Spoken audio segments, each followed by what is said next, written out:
এটা হচ্ছে আমার অফিস, আর এই যে এটা হচ্ছে আমি।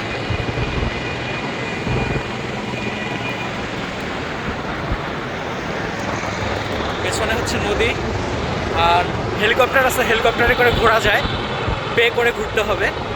এই যে সামনে এগুলো হেলিকপ্টার, এগুলো পে করলে এগুলোতে করে ঘোরা যায়।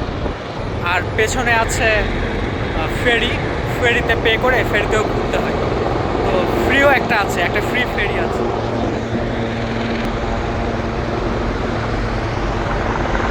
এই হলো অবস্থা। ঠিক আছে, রাখি তাহলে।